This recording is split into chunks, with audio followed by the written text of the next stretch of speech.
అవుతారు. తప్పకుండా 90 నుంచి 110, 120 సీట్లు కైవసం చేసుకున్నారు. ఎగ్జాక్ట్‌గా అదే జరిగింది.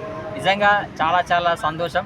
దేశ రాజకీయాల్లో ఇదొక చరిత్ర, ఇదొక హిస్టరీ.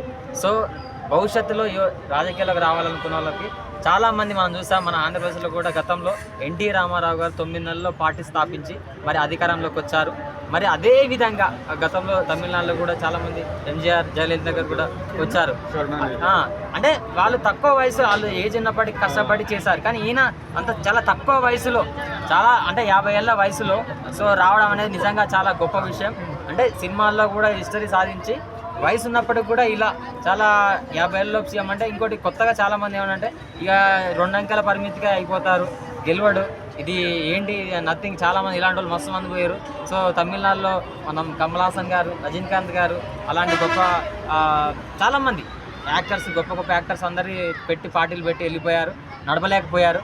విజయ్ వల్ల ఏమవుతుందని చెప్పేసి చాలామంది నిరుత్సాహపరిచారు, డిస్కరేజ్ చేశారు. సో ఇంకొకటి, విజయ్ సార్ పార్టీ పెట్టినప్పుడు కూడా చాలామంది చనిపోయారు అక్కడ పర్మిషన్ ఇవ్వకుండా. అప్పుడు చనిపోయినప్పుడు కూడా చాలా విజయ్ సార్ బలంగా నిలబడి చనిపోయిన కుటుంబాలకి 20 లక్షల ఎక్స్కేసీ ప్రకటించి నేను ఉంటాను ధైర్యంగా అని చెప్పి కుటుంబాలకు మరి సానుభూతి అయిపోయింది, డబ్బులు కూడా ప్రకటించి వాళ్ళ తరపు నిలబడి. సో అట్లాంటివి చాలా జరిగినాయి తమిళనాడు రాష్ట్రంలో. సో అవే బేస్ చేసుకొని నిజంగా గెలవడానికి కూడా ప్రధాన ఒక మెయిన్ కొన్ని పిల్లర్లు అని చెప్పుకోవచ్చు. సో నిజంగా ఇది ఒక హిస్టరీ, అభివృద్ధికి ఒక సూచకం. మరి మన తెలంగాణలో మన ఆంధ్రప్రదేశ్లో కూడా చూస్తాము. రామారావు గారి తర్వాత మళ్ళీ అట్లాంటి పాలిటిక్స్ వస్తాయంటే మన deputy CM Pawan Kalyan sir కొంత సమయం తీసుకున్నప్పటికీ మనం అనుకున్నది అచీవ్మెంట్ చేశారు. సో కాకపోతే కొంత బీజేపీ తోటి ఉన్నప్పటికీ అదొక హిస్టరీ. బట్ ఇక్కడ ఏంటంటే ఎవరి సలహాలు సందేహాలు లేకుండా సో డైరెక్ట్ సింగిల్గా వచ్చినట్టు, సింహం సింగిల్నే వస్తుంది అన్నట్టు. సో అలా చేయడం కూడా నిజంగానే ఒక చాలా గొప్ప విషయం. ఇది చాలా అందరికీ ఇన్స్పిరేషన్. సో రాజకీయాల్లో రావాలనుకున్న యంగ్స్టర్స్ కానీ, నిజాయితీగా పాలిటిక్స్లో ఉండాలనుకున్న వాళ్ళకి కానీ అది care of address Vijay politics అని చెప్పొచ్చు. టీవీకే పార్టీ అధినేత మరి సీఎం మరి విజయ్ దళపతి గారు. సో అభివృద్ధి ఏదైతే పార్టీలు ప్రజలు ఏదైతే నమ్మకంతో ఓట్లు వేశారో ఆ విధంగా ముందుకెళ్ళి ఖచ్చితంగా అభివృద్ధి కూడా అదే విధంగా చేస్తే అక్కడ ప్రజలు కూడా మళ్ళీ బ్రహ్మరథం పడతారు. సో తప్పకుండా ఏదైతే మరి ప్రజల నమ్మకాలు ఇంకా అక్కడ అభివృద్ధి కూడా ఏ రాష్ట్రంలో ఇంతకుముందుకు ఇప్పుడు స్టాలిన్ ఏదైతే చేయలేకపోయారో అక్కడ కూటమి ప్రభుత్వాలు కొన్ని ఏం గతంలో చేయలేకపోయాయో.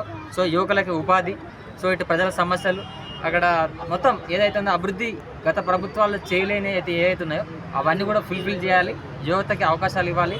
గవర్నమెంట్ పరంగా తను ఎప్పటికీ ప్రజలకి, యువకులకి, ప్రతి ఒక్కరికి సో అక్కడ సాయం చేస్తాడు. అంటే గతం సినిమాల ద్వారా చేస్తాడు, ఇప్పుడు సీఎం అయ్యాడు కాబట్టి ఇంకా ప్రతి ఒక్కడు పేదరికం లేకుండానే తమిళనాడు రాష్ట్రంలో చాలా చేయాలని కోరుకుంటున్నారు చాలామంది ఒక ఊప్ తోటి చాలా సీఎం ఇంటికి వెళ్ళారు, విజయ్ సార్ ఇంటికి చాలామంది ఫ్యాన్స్ అయితే.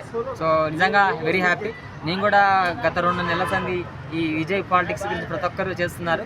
బట్ ఒక సినిమా ఆడియన్గా, సినిమా ఫ్యాన్గా సో నాకు కూడా చాలా సంతోషం ఉంది. నేను కూడా ఖచ్చితంగా గెలుస్తాడు ఒక నమ్మకం అయితే తెలియదు, అట్లా అనిపించింది.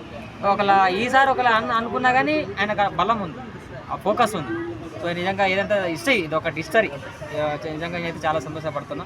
సో తప్పకుండా తమిళనాడు రాష్ట్రం అభివృద్ధి కావాలని కోరుకుంటున్నాను.